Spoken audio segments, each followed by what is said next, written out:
partir de hoje fica criado o Cruzeiro. Terá um sacrifício indiscutível. Congelamento total de preços. Não é jornalismo de baixo. Você pega uma regra que você não consegue executar, você põe em risco o próprio arcabouço fiscal. Bom dia, pessoal. Sejam todos muito bem-vindos, sejam todas muito bem-vindas. Espero que o som esteja muito bom para vocês. Deu um eco aqui, mas já está resolvido, que agora eu já sei o que está acontecendo. Você vê como são as coisas. Mas então, meu cordial bom dia a todos nessa véspera de feriado de Sexta-feira Santa. E eu até vi que a Carmelina falou aqui que gostou do título, né? E é importante entender esse momento, né? Prudência e dinheiro no bolso aí na véspera desse feriado prolongado. A gente vai falar um pouco mais sobre isso. Vamos falar sobre o Trump, as tarifas, toda essa confusão aí com as techs americanas.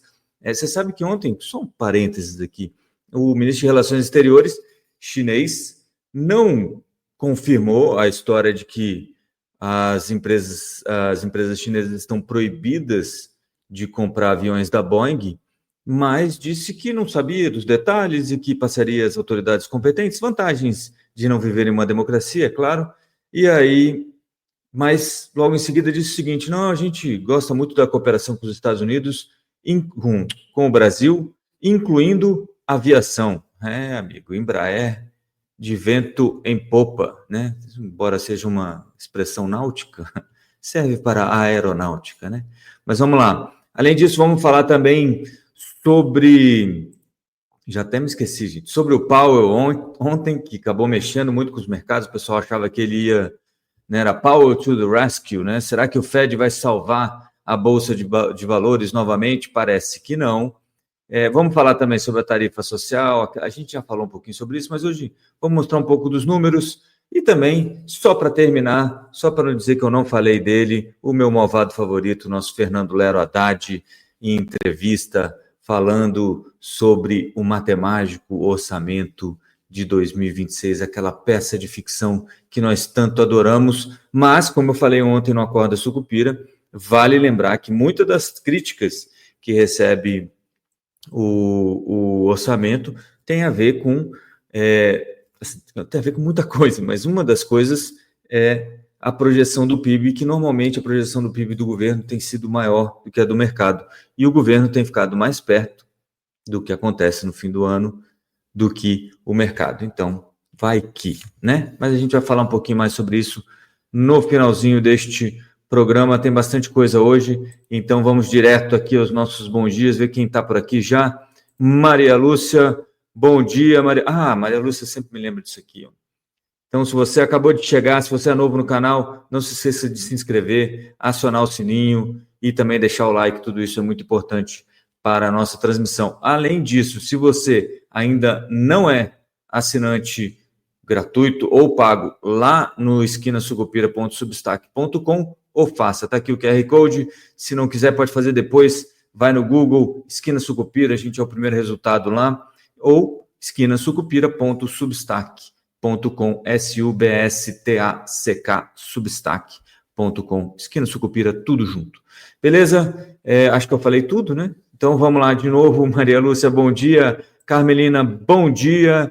Bom dia a todos os amigos do chat. Deixa eu ver quem mais já falou por aqui. O Edwin está aqui, bom dia, sucupiranos. Luciano Nascimento, bom dia, Sucupira. E aí por aí vai, né? Quer dizer, por enquanto não vai, né? Só tem esse pessoal. Véspera de feriado é assim, né? Já tem gente que já está de folga, né? Principalmente se você trabalha no judiciário. Não estou reclamando de ninguém, viu? É inveja. Se você está no judiciário ou no Congresso, talvez já esteja de férias. Deixa eu falar uma coisa, que eu já trabalhei na Câmara dos Deputados durante alguns anos, assessorando um deputado. E, na verdade, assim, não tem ninguém de folga nessa véspera de feriado lá, eu posso garantir isso para vocês, tá? Quer dizer, ninguém é muita gente, mas pouca gente consegue uma folguinha antecipada. Embora pareça que não tem ninguém trabalhando, tem muita gente lá trabalhando. Mas, vamos lá, que o meu trabalho aqui não é defender esse pessoal. Vamos então falar sobre o feriado. Seguinte, feriado prolongado, né, deve aumentar aí a aversão a risco. E por quê? porque principalmente aqui no mercado doméstico.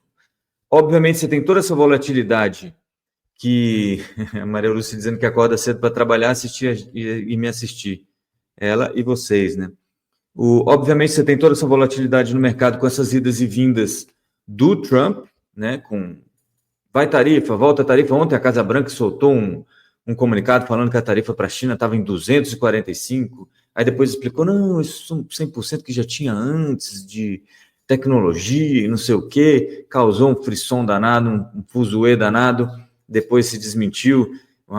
Parece, né, um retrato dessa confusão que o Trump está fazendo, se é intencional ou não, ninguém sabe ainda. É aquela coisa, né? Se der certo, é gênio, e se der errado, é maluco. E aí, com toda essa incerteza, com toda essa volatilidade, você tem o feriado de sexta-feira, ninguém quer ficar comprado, porque você não sabe o que pode acontecer no fim de semana. Sexta-feira já seria um dia para você segurar um pouco mais, colocar o dinheiro no bolso. Se ganhou dinheiro, já coloca o dinheiro no bolso. Se perdeu, depende, né? Mas se você não tiver aí a aversão à perda, ficar segurando aquele, que, né, como diz o outro, buy and hold é todo trade, todo day trade que deu errado, né? Você fala, não, agora eu estou esperando no longo prazo, vai voltar. Mas se você já viu que perdeu, que a sua tese já não foi para frente, você já desfaz aquela posição, põe o dinheiro no bolso para esperar o fim de semana e o feriado. Mas ainda tem no Brasil o agravante que segunda-feira também é feriado. E nos Estados Unidos e no resto do mundo estarão todos funcionando e a gente aqui fechado, o que deve causar mais aversão a risco para essa sexta-feira, para essa quinta-feira, com gostinho de sexta-feira, entre os investidores, porque dormir comprado vai ser bastante mais complicado pelo tanto de dias que a gente vai ficar fora de combate aí, e um dia a mais que o pessoal vai estar em combate, vai estar com as bolsas abertas, fazendo negócios enquanto a gente estará curtindo esse feriadão de 4 dias, né? Quem pode vai viajar, quem não pode vai fazer um churrasquinho de carne de segunda, de carne de primeira, aí depende das posses de cada um. Espero que todos estejam muito bem. A Maria Lúcia dizendo que no Rio de Janeiro, quarta-feira também é feriado, quer dizer, não tem semana no Rio de Janeiro, é por isso que a Bolsa não funciona mais aí, né? Vamos lá. Bom, o que interessa, né? China e Estados Unidos ainda... Eu tive que repetir essa foto, gente. Eu tive que repetir porque eu achei que ela ficou tão bonitinha. Eu fiz com o chat GPT. Olha que coisa bonita, o Trump esperando a ligação do Xi Jinping com um avisozinho, call me maybe. Olha que coisa poética, né? Tem uns coraçõezinhos na... Estou ficando bom nesse negócio de fazer foto de inteligência artificial. Mas ontem era para ser um dia até mais ou menos tranquilo. Assim, a China, eu falei isso no Acordo Sucupira, a China soltou algumas ideias de que, olha, exige respeito na conversa, que os Estados Unidos inclua Taiwan nas conversas, que os Estados Unidos tenha uma pessoa indicada pelo Trump que represente o Trump nessas negociações. Isso seria uma notícia boa, se não fosse mais tarde o Powell também ter estragado um pouco da brincadeira e o Trump ter avisado aquela história da proibição para a NVIDIA e para a AMD venderem chips, né, para a China, né, que eles vão precisar de licenças, as empresas chinesas precisam de uma licença para comprar esses chips. A Intel ontem também disse que pode estar passando por algo parecido, rolou rumores por aí sobre isso, e aí, amigo, as coisas degringolaram, né, as techs desabaram ontem, pelo menos essas ligadas mais fortemente a microchips e semicondutores. Você pega aí, ó, vou até sair daqui para vocês enxergarem melhor.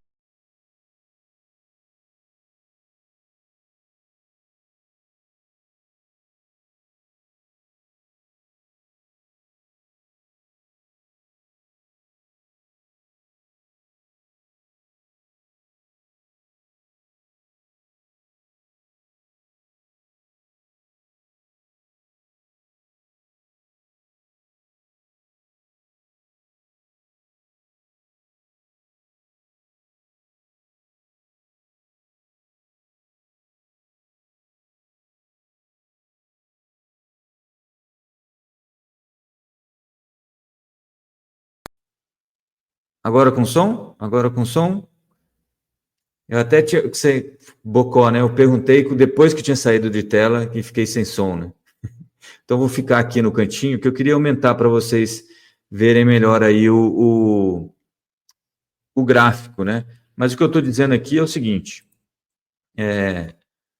a AMD caiu 7,32, que é essa linhazinha vermelha, a linha azul aqui, que é a NVIDIA, caiu 6,81 ontem, a Broadcom, que é esse roxo, 2,39, e a Microtechnology, 2,35, todo mundo na esteira dessa história do Trump com a proibição de vender chips para os Estados Unidos. E aí, amigo, as coisas começam a ficar confusas, né? Todo mundo começa a ficar preocupado e voltou com um pouco mais de força rumores daquele... me desconcentrou aqui. Com força daquela história de deslistagem de algumas ADRs, né? O que são ADRs? Aqui no Brasil a gente tem BDR, que são Brazilian Depositary Receipts, que são recibos de ações negociadas aqui no Brasil de empresas que estão nos Estados Unidos, né? Abriram capital nos Estados Unidos. Às vezes são até empresas brasileiras, como o Banco Inter. O Inter tem ações na Nasdaq e BDR no Brasil. Parece que vai desfazer isso em algum momento, mas é isso que acontece hoje. A XP também, se não me falha a memória. E as ADRs são as BDRs americanas, né? Então, empresas chinesas, por exemplo, às vezes têm BDRs negociadas lá. E aí voltou essa história de que vai ter uma deslistagem, né? Então,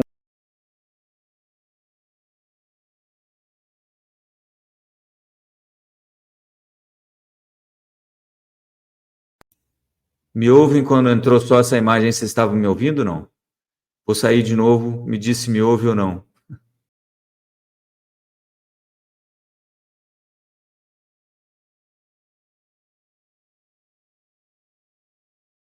Posso deixar assim, né? Vocês me ouvem assim. Só espero que vocês consigam ver o númerozinho aí, mas Alibaba ontem então caiu 4,90 e poucos, quase 5%. Então vou ficar sempre em tela aqui, não tem muito jeito. Alibaba caiu 4,90 e poucos, quase 5%, por causa dessa história da deslistagem. Isso recuperaram uma história do Bassett falando que não está tudo na mesa, lá em 9 de abril, se não me falha a memória. Na semana passada, ele sendo perguntado sobre essa história de deslistagem das BDRs chinesas, que é uma história que vai e volta o tempo inteiro.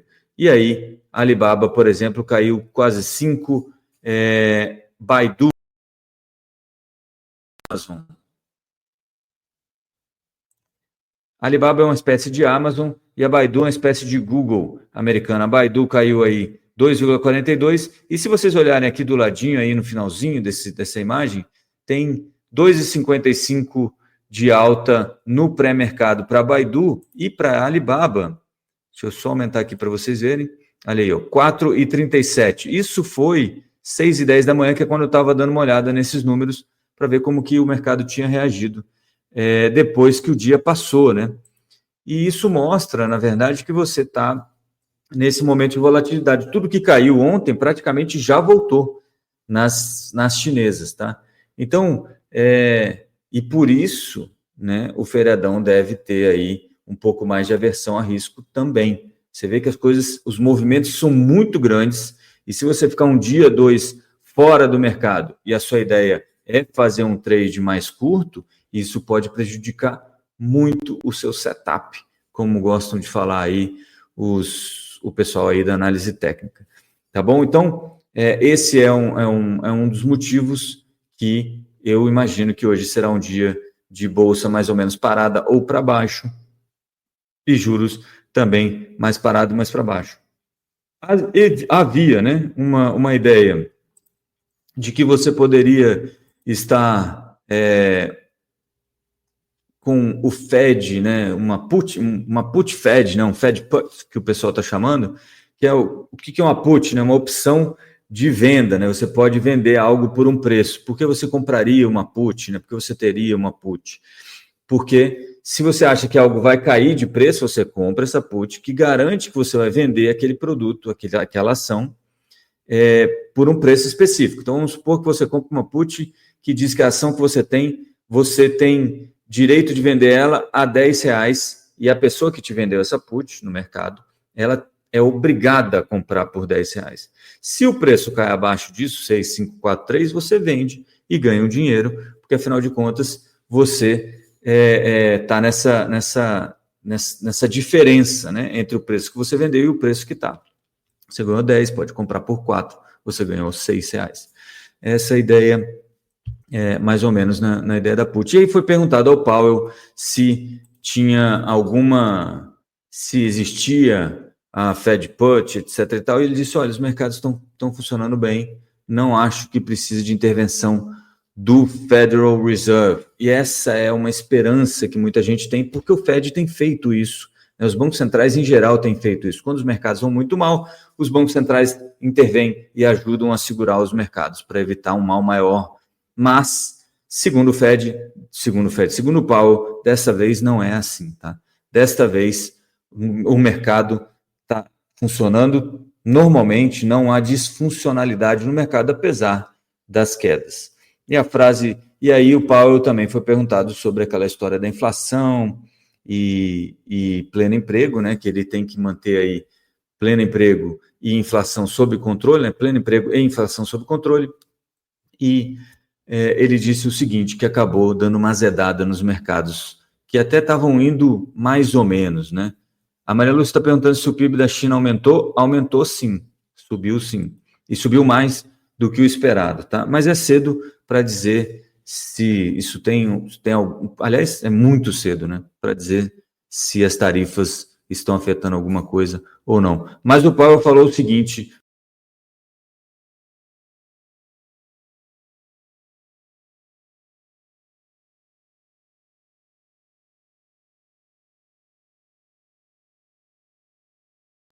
Vocês estão me ouvindo quando eu mostro só a frase? Me ouvem, né? Ou então alguma configuração aqui foi para o Brad, mas eu vou deixar assim para não causar mais problemas. Sobre os juros, então, o Jerome Powell falou o seguinte ontem, lá em Chicago, durante uma palestra dele, vai. Por enquanto, estamos bem posicionados para esperar por uma maior clareza antes de considerar quaisquer ajustes em nossa postura de política monetária. E aí, isso foi lido, vocês já viram isso, inclusive a Maria Lúcia está lembrando da entrevista com o Dumas Damas, o professor Dumas fala o seguinte, olha,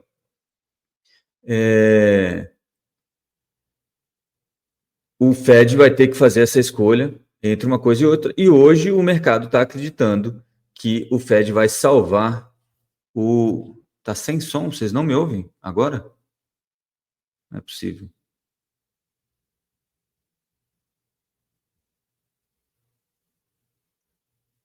Vocês estão me ouvindo, gente?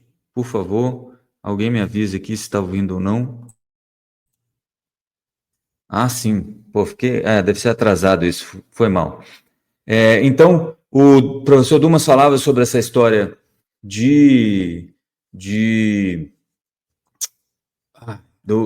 do mercado estar com essa impressão de que o Fed vai sair em busca de uma aceleração econômica. Então, vai baixar os juros, mesmo tendo uma pressão inflacionária maior. E o que o Jerome Powell ontem sinalizou é que não é bem assim. A inflação deve ser menos transitória do que ele estava pensando, e o Christopher Waller já tinha falado um pouco disso também, eu falei para vocês no Acordo Sucupira, e agora o Jerome Powell meio que reforça isso.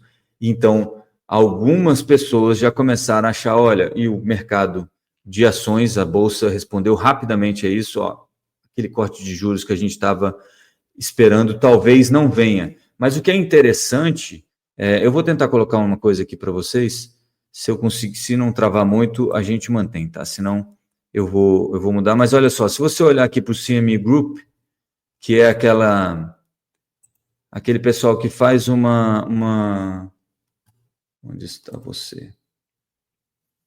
Aqui, ó. Que faz uma previsão sobre...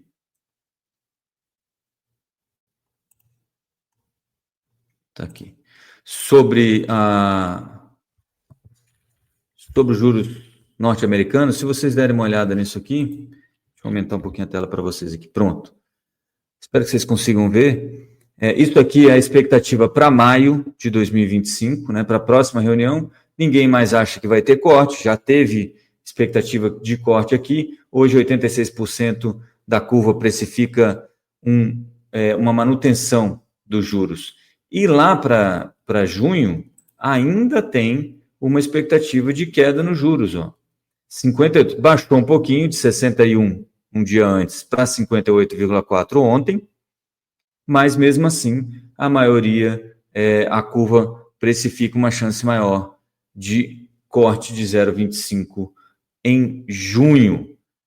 E isso são, quem está certo e quem está errado, a gente vai descobrir muito em breve, obviamente, né?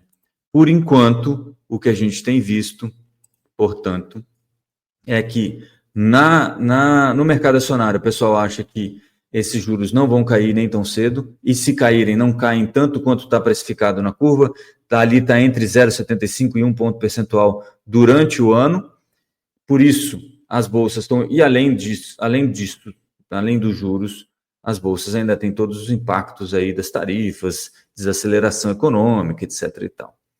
Mas, na bolsa, a impressão que dá é que o investidor de bolsa está achando que vai ter muito mais problema com a inflação, e aí o Fed vai escolher lidar com a inflação, segurando os juros, enquanto que no mercado de renda fixa o pessoal entende que a recessão vai ser forte e isso pode levar o Fed a cortar os juros com mais firmeza do que estão esperando na Bolsa de Valores, por exemplo. Enquanto isso, o pessoal vai buscando ativos notadamente de segurança, e o ouro, como eu já tinha falado para vocês lá atrás, na semana passada, continua subindo no ano, já tem 26,71 até o fechamento de ontem, hoje está caindo um pouquinho, mas está aí na máxima histórica, né? Essa lombadinha que vocês veem aí foi a máxima histórica ontem, batida pelo ouro, né? Então, ouro, franco suíço e outras cositas más estão ganhando aí um pouco mais de performance em função dessa busca pelo safe haven, né? Esse abrigo seguro, certeza e de instabilidade. O dólar também é um ativo considerado um ativo seguro, mas como todo o problema está em volta do dólar, o dólar não tem se apreciado tanto assim. Inclusive ontem caiu aí o DXY, caiu 0,80, se não me falha a memória. DXY, que é aquele índice que mede o dólar contra uma cesta de moedas de países desenvolvidos, notadamente aí o euro e o ien, tá? E também contra os emergentes, tá? Nessa história de que talvez o melhor lugar não seja o dólar. Mas se vocês lembrarem do Stephen Miron e aquele documento que eu passei para vocês na newsletter do Esquina Sucupira 2 semanas atrás, na sexta-feira de 2 semanas atrás, se não me falha a memória, ele também falava dessa história que uma das buscas que os Estados Unidos deve ter é com desvalorizar o dólar para poder reduzir o déficit e a conta, o déficit comercial ali e melhorar um pouco as contas americanas. Então, pode ser parte da estratégia ou só o que está acontecendo mesmo e vai saber quem controla o que nessas horas, né? Muito bem. Dado todo este preâmbulo americano, e aí às vezes as pessoas ficam, mas é muita conversa sobre tarifa americana, etc e tal, é porque isso mexe com todo mundo, tá? A gente já falou sobre isso, mexe com a Embraer aqui, mexe com montadoras de automóveis brasileiras, mexe com o setor agrícola brasileiro, não tem nada na economia brasileira, nada é muita coisa sempre, né? Mas assim, tem pouquíssima coisa que não é afetada por essa história das tarifas norte-americanas, não só no Brasil, como também fora do Brasil em outros países, e por isso todo mundo de olho no que vai acontecer com as tarifas, enquanto o Trump aguarda a ligação do Xi Jinping. Mas vamos passar aqui para o nosso Brasil varonil, porque o nosso querido ministro de Minas e Energia, Alexandre Silveira, lançou a tarifa social. Não achei uma foto do do Alexandre para colocar aqui do meu ladinho desta vez. Na próxima eu garanto para vocês que eu faço. Porque eu preciso ver copyright, essas coisas, né? Como é que se fala? Isso é herança do jornalismo, né? A gente não pega as fotos de outras pessoas que a gente não tem autorização para usar. Até achei uma do meu amigo Adriano Machado, fotógrafo excelente, que a gente chegou a trabalhar junto 2 vezes, no Antagonista no Jornal de Brasília, mas não posso usar porque está pela Reuters. Eu acho que não pode pegar assim, né? Só porque eu sou amigo dele. Mas bem, o nosso querido Alexandre Silveira, ministro de Minas e Energia, lançou então a tarifa social, que é aquela história de dar desconto para mais pessoas na energia elétrica e também isentar algumas. A expectativa do governo aí é mais ou menos 20 milhões de famílias, 21 milhões de famílias, o que está por baixo, umas 60 milhões de pessoas num país de 210 milhões de habitantes. Então, quer dizer que quase 1/3 da população brasileira ou não vai pagar, ou vai pagar com desconto a energia elétrica. É tipo aquele problema da Light no Rio de Janeiro, só que agora a gente está transformando isso no Brasil. Aqui no Rio de Janeiro, a Light perde aí 40% da receita, aparentemente, em função de gatos. Gatos é aquela ligação clandestina de energia elétrica, porque o pessoal não paga a tarifa, né, quando é assim. E aí, amigo, olha só, eu fiz um pequeno quadrinho aqui para vocês darem uma olhada e terem uma noção do que a gente está falando dessa tarifa social. E aí eu queria que vocês entendessem algumas coisas que são relevantes para mim nesse raciocínio. Aliás, a newsletter do Esquina Sucupira, que sai hoje, não vou esperar até sexta-feira, já está pronta, terminei ontem, só estou fazendo algumas revisões, fala justamente sobre isso. Olha, é legal vocês me ouvirem outras pessoas, economistas, lerem os jornais, isso tudo é importante, mas é bom sempre ir buscar a informação na fonte, e aí vocês tomam a decisão que vocês acham mais adequada, entendem aquela notícia, aquela informação, da forma que vocês acham mais adequada, porque no fim das contas, amigo, a sua opinião, amigo e amiga, a sua opinião é tão válida quanto a minha. Então, às vezes, o que eu não enxergo, você enxerga, às vezes o que eu enxergo, você não enxerga. É importante a gente fazer essa troca, óbvio, mas é importante que cada um de nós nos responsabilizemos por aquilo que a gente pensa, ainda mais nessa época onde tanta gente fala tanta mentira com tanta facilidade, né? Mas vamos lá, e aqui é importante que a gente entenda a tarifa social e desconto social, que é isso aqui, ó, se um paga menos, o outro vai pagar mais, é óbvio, não tem almoço grátis. Se alguém não está pagando, alguém está pagando por essa pessoa que não está pagando. A discussão é justo? Não é justo? Eu defendo, eu quero que isso aconteça, eu não quero que isso aconteça. O Alexandre Silveira, obviamente, se você olhar lá no site do Ministério de Minas e Energia, quase todas as notícias do Alexandre Silveira, do Ministério começam com Alexandre Silveira. Alexandre Silveira faz isso, Alexandre Silveira faz aquilo, Alexandre Silveira acordou, Alexandre Silveira deitou, Alexandre Silveira ligou para o Lula, Alexandre Silveira recebeu ligação do Lula. O que é isso, gente? Né, para vocês entenderem. Ele está em campanha, né? Obviamente, ano que vem ele vai sair para o governo de Minas, governo de sei lá onde. Então, ele está em campanha. Em campanha, o que cada político faz quando está em campanha? Faz bondades, porque bondades dão votos. Por quê? Porque a gente não gosta de parar muito para pensar. Mas vamos pensar um pouquinho aqui, então, na tarifa social, aqui do lado, ó. Tem a tarifa social, que é a gratuidade, e a ideia é que chegue aí a 4,5 milhões de famílias, um impacto total aí de 3,6, que vai ficar naquela conta de desenvolvimento energético. Essa conta de desenvolvimento energético, ela não cai do céu, tá? O dinheiro que está lá não cai do céu. Quem paga não é a distribuidora de energia, não é a geradora de energia, não é a... Como é que fala? A última, né? A distribuidora, a geradora e a última, que cobra a conta de você. Quem paga é você. Quanto isso vai custar? 0,9% a mais na sua conta. Então, para cada R$100 que você paga, você vai pagar mais 90 centavos. É pouco? É muito? Aí é um problema que você vai ter que discutir aí na sua própria casa. O desconto social vai ficar em média aí 11,8% na conta das pessoas que têm direito, que ficarão, segundo os levantamentos do governo, em 17 milhões de famílias, então aí 21 milhões de famílias, mais ou menos, que serão beneficiadas com essa história da tarifa, dessas tarifas, né, da tarifa social. O impacto total em dinheiro eu não vi, não consegui achar, então eu coloquei aqui não disponível. E quem paga? Você de novo, amigo. Quem vai pagar a conta paga 0,53 a mais. Portanto, tudo isso sendo adotado, o brasileiro que paga a conta de energia sem desconto e não está isento vai pagar 1,4% a mais na conta de energia. É pouco? É muito? Aí você tem que discutir, vale a pena? É uma doação que eu quero fazer para quem precisa? Porque, vamos lá, gente, tudo bem, vai ter fraude, sempre tem, né? Sempre tem alguém tentando passar a perna em alguém, o governo vai tentar descobrir quem são, né? Eu acredito nessas coisas, vai tentar descobrir quem está passando a perna e vai tentar evitar esse tipo de coisa, mas a pergunta é, você está disposto a dar esse dinheiro para ajudar quem precisa um pouco mais do que você? Essa é a discussão, no fim das contas. Eu estou transferindo parte da minha renda para essas pessoas, é isso.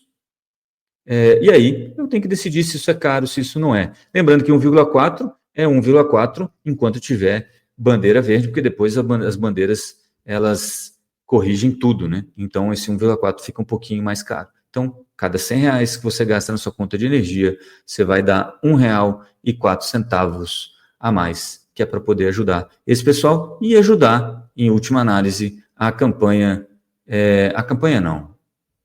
iniciativa do nosso querido Alexandre Silveira. Obviamente, o presidente Lula vai gostar dessa história, porque isso também dá visibilidade para o presidente Lula e ajuda a popularidade do presidente Lula, porque distribuir dinheiro, distribuir benesses sempre ajuda a ganhar voto, tá? O que a gente tem que entender é se é isso, se a gente acha que isso é justo ou não é justo, tá? E eu não estou aqui defendendo nem que é, nem que não é. Eu tenho minha opinião, mas eu acho que ela é irrelevante nesse caso. Só estou querendo mostrar para vocês qual é o impacto dessa medida. E aí cada um deve pensar por si sobre o que acha desse tipo de coisa. Tá bom? Porque quando a gente olha assim, não, são tantos bilhões, sei o quê, quanto, afinal de contas, eu vou ter que pagar essa coisa? A única coisa que aí eu vou deixar bem claro a minha contrariedade é que o Alexandre Silveira está defendendo que esse projeto que vai fazer essas alterações seja uma medida provisória, para ela ter aplicação imediata. Ora, qual é a urgência disso? Não há urgência para isso. Né? Alguém talvez me diga, não, mas a pessoa precisa acender a luz na casa dela, e é urgente isso. Não é. Não é. Aí tudo será urgente. Esse tipo de coisa deve ser discutido. Talvez tenha um desenho melhor que esse que o Alexandre Silveira fez, e mesmo assim a gente dê desconto para essas pessoas todas. Não tem por que fazer isso de afogadilho. O mesmo vale para essa história do PL de anistia e outras coisas mais. Não há urgência, né? A anistia também é algo que deve ser discutido com um certo tempo, né? Obviamente, a pessoa está lá presa, quer sair, etc. e tal. Isso é um outro problema, e aí é um problema com o judiciário, e é isso que talvez a gente já devia ter revisto, mas há muito tempo, né? Por exemplo, a infinitude dos ministros do STF, né? Mas tudo bem, eu não estou aqui para discutir esse tipo de coisa, é só uma opinião, como é que se diz, desqualificada da minha pessoa. De qualquer forma, está aí a tarifa social, o impacto, e lembre-se, quando alguém não paga, alguém paga por essa pessoa que não pagou, né? Então, é mais ou menos isso. Vamos lá. Por fim, só queria lembrar que ontem o Fernando Haddad esteve no Sem Censura, olha ele aí, feliz e contente, falando horrores, e, obviamente, foi perguntado sobre o orçamento, né? Que tem sido criticado novamente, como todo ano é criticado, porque ele superestima receitas, subestima despesas. O que eu acho mais bonito do orçamento, o que eu acho mais matemático, é a história do CARF. A história do CARF é a mais bonita de todas, porque em 2024 a expectativa era que o CARF, lá no orçamento, arrecadasse 50 bilhões de reais, e o CARF arrecadou 300 milhões com aquela história do voto de desempate, que era uma excrescência, que não sei o quê, porque o Estado tem que tomar o dinheiro. Em caso de dúvida, o dinheiro é do Estado brasileiro, né, na cabeça do nosso querido Fernando Haddad, e aí o desempate quem faz é o presidente do CARF, que é um representante do governo. Então, quando empatava, o governo ganharia, e aí o governo ia ganhar um monte de dinheiro. Não aconteceu nada disso, foram 300 milhões em vez de 50 bilhões. Em 2025 também tem mais 50 bi, em 2026 tem mais 60 bi, e vamos esperando, né? No fim das contas, o governo vai manobrando para que tente achar um dinheirinho, etc e tal, e aquela coisa toda. No fim do ano, a gente está conseguindo manter isso. Eu que era um cara que sempre apostei que o governo mudaria a meta de déficit zero ou de superávit, que é a meta agora de 2026. Mas o governo fez muito melhor que isso. Ele não precisou mudar a meta. Ele mudou a regra do jogo. E isso é muito melhor. Porque ele faz acontecer a meta. Ele tira coisas da conta e aí tudo fica mais fácil, né?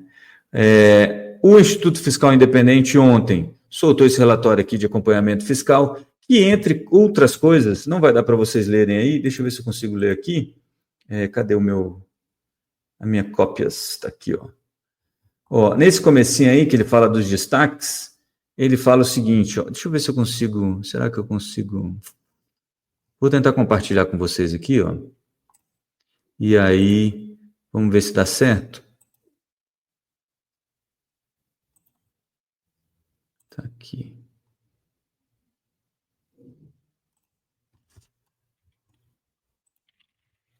Que aí vocês vão conseguir ler com a minha pessoa. Onde está esse aqui? Sai. E onde está o que entra? Acho que é esse aqui. Pronto, olha aí. Acho que ficou melhor assim, né? Vocês conseguem ver aí?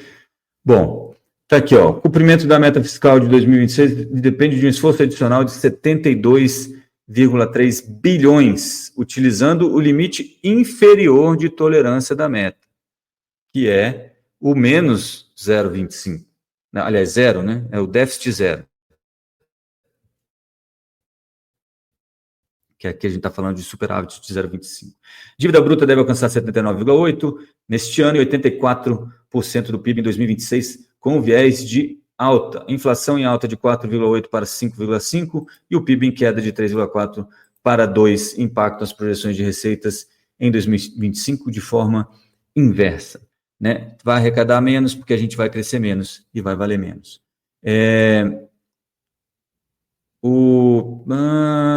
E aqui vem o finalzinho aqui dessa carta aqui, que diz, olha, perspectiva é de deterioração dos indicadores fiscais. Aliás, isso aqui também, gente, isso está nessa newsletter que eu estou falando aí de hoje, no Esquina Sucupira, que eu vou soltar umas 5 horas da tarde, sobre ir até a fonte, né? Não fica, mas o Rodrigo falou que na instituição fiscal independente está assim, está assado. Não, vai lá, dá uma olhada no documento. Não tenho tempo para ler, beleza. Aí você vai ter que entender que você está ouvindo uma opinião, né? Porque todo mundo tem algum viés. Todo mundo tem alguma coisa que precede, né, a interpretação. Né? Que você já tem aquilo que você vive, aquilo que você acredita, e isso vai, obviamente, contaminar a sua interpretação. Como diria o Oscar Wilde ali no retrato de Dorian Gray, toda influência é uma má influência, né? Porque ela faz você querer coisas que você não tinha necessidade de ter, né? Então, vá direto lá, mas aqui nesse editorial, digamos assim, do relatório de acompanhamento fiscal, o IFE faz isso todo mês, tá? O Marcos Pestana, que é o diretor executivo, e o Alexandre Andrade, que é o diretor da Instituição Fiscal Independente, que é um órgão do Senado para ajudar os senadores e o Congresso Nacional em geral a olhar para o orçamento, diz o seguinte: a IFE alerta para o risco fiscal futuro, visto que o arcabouço... Meu Deus, o que eu fiz aqui? Sai daqui. Como é que sai isso daqui? Aqui, pronto. Visto que o atual arcabouço, que dá parâmetros e diretrizes para a política fiscal, não está resultando no estancamento do processo de crescimento da dívida brasileira. Então, o que o IFE está falando? Olha só, o arcabouço não está funcionando, todo mundo já sabe, né? Até a ministra Tebet falou, não, mas lá em 2027 vão resolver. Ou no finalzinho de 2026. Ela disse que a gente tem uma janela de oportunidade em 2026 que a gente vai poder, sabe quando? É entre novembro e o fim do mês, e o fim do ano. Porque, no fim das contas, é depois da eleição. Aí você tem uma janela de oportunidade. Que antes da eleição, amigo, não tem janela para coisa nenhuma, se tratando de responsabilidade fiscal, tá bom? Então, lembrem-se disso quando estiverem pensando aí nos investimentos de vocês e como é que isso afeta os investimentos de vocês. É claro que o Haddad, então, como eu estava falando, repercutiu, né, não só a opinião do IFE, mas de vários economistas que estão dizendo que o orçamento de 2026 é novamente uma peça de ficção, né, muito bonita, inclusive, mas de ficção que não vai se concretizar. E aí ele disse o seguinte, e olha que bonito.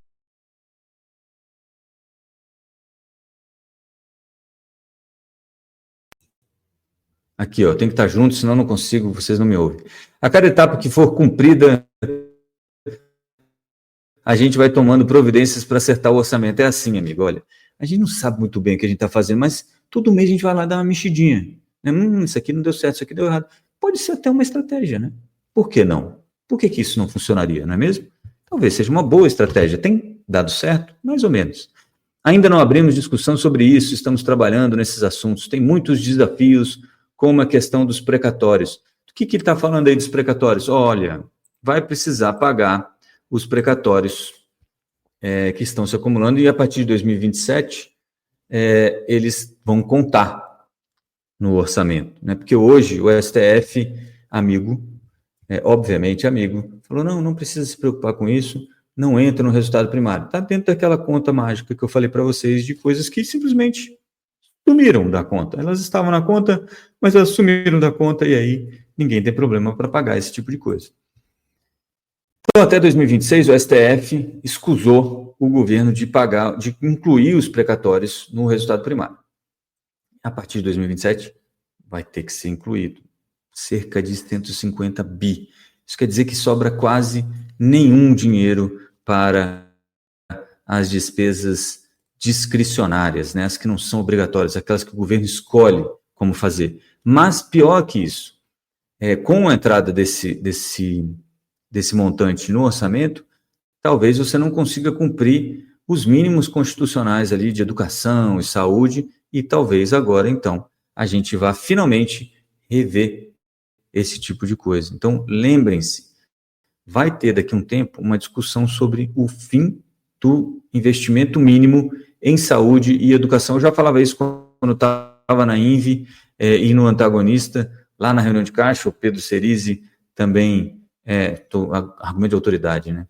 Pedro Cerise também é uma das pessoas que acredita nisso.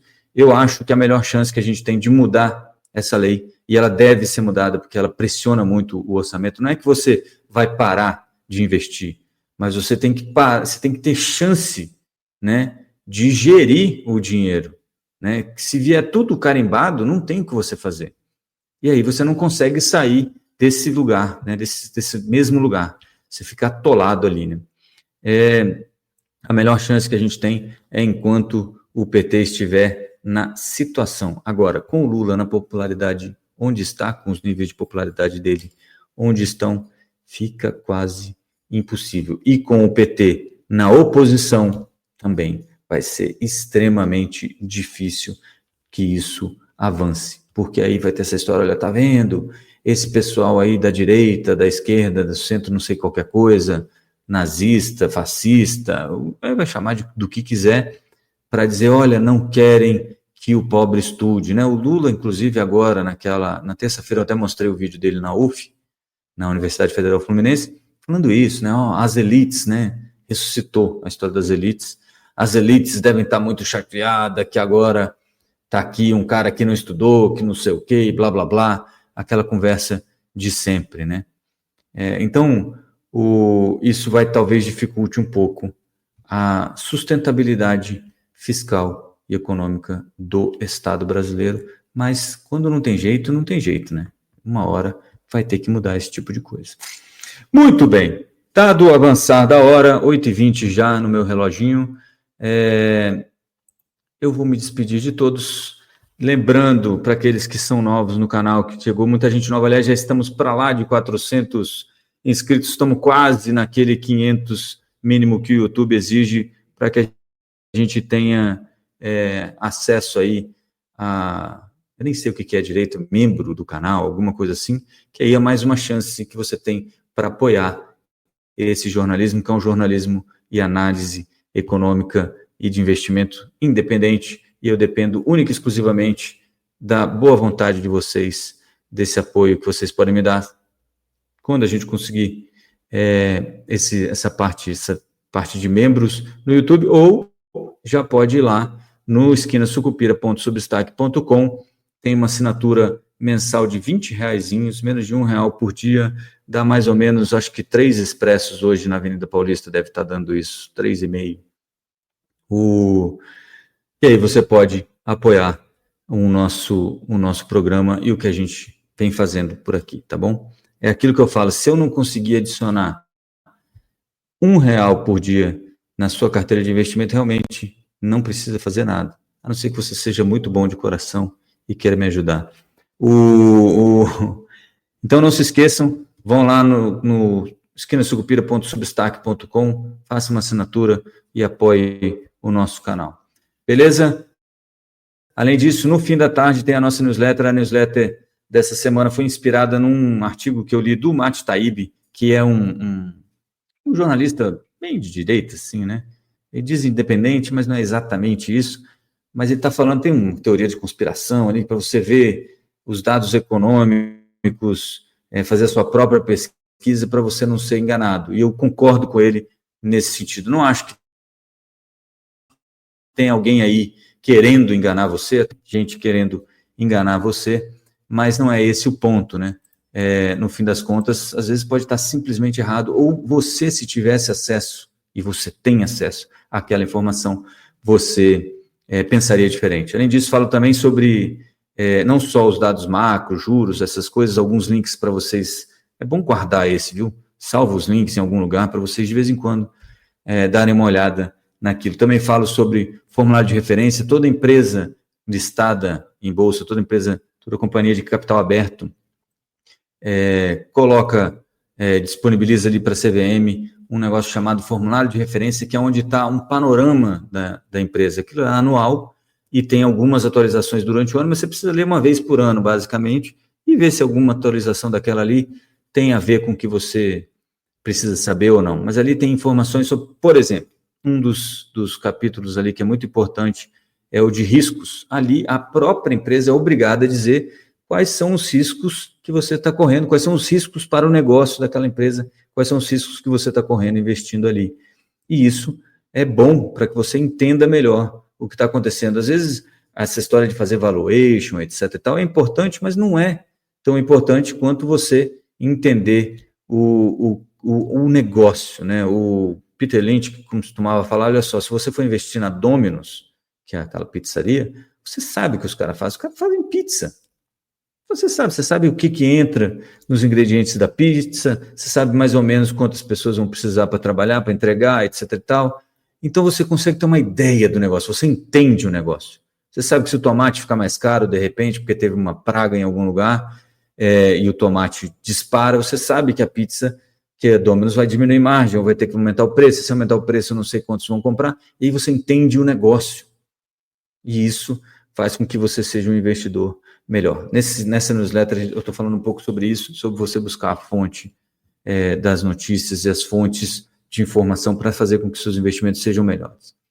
Não estou falando que você não deve ouvir o seu assessor de investimento, ou o seu economista favorito, ou eu, né, ou o seu consultor de investimento, se você for cliente meu. Não é isso que eu estou falando, mas é importante que você entenda o que você está fazendo, quais são os riscos que você está correndo e para onde está indo o seu dinheiro, tá? E vou lembrar uma última coisinha que eu sempre falo para os meus clientes de consultoria, não há investimento sem risco, tá? Imagine sempre os seus investimentos como se fossem 3 copos com metade deles com água pela metade, né? Cada copo desse significa uma coisa. Um é rentabilidade, o outro é segurança e o outro é liquidez. Liquidez é aquela facilidade de transformar um investimento em dinheiro.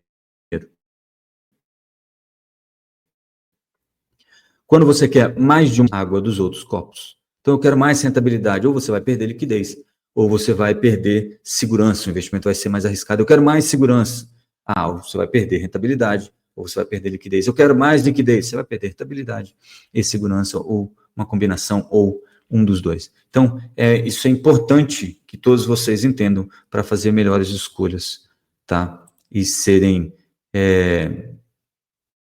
investidores melhores. Olha, até tem uma desfocada poética aqui. Eu vou ficando por aqui, então. Bons negócios a todos, bom feriadão a todos. A gente se vê na terça-feira só agora, porque eu também, né, obviamente, vou aproveitar o feriado.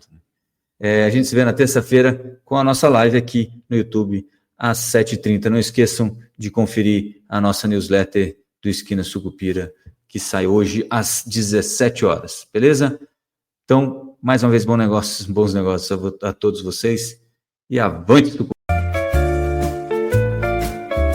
Usarei a palavra de hoje foi criado o Cruzeiro. Haverá um sacrifício indiscutível. Congelamento total de preços. Não é jornalismo de cano baixo. Você pega uma regra que você não consegue executar.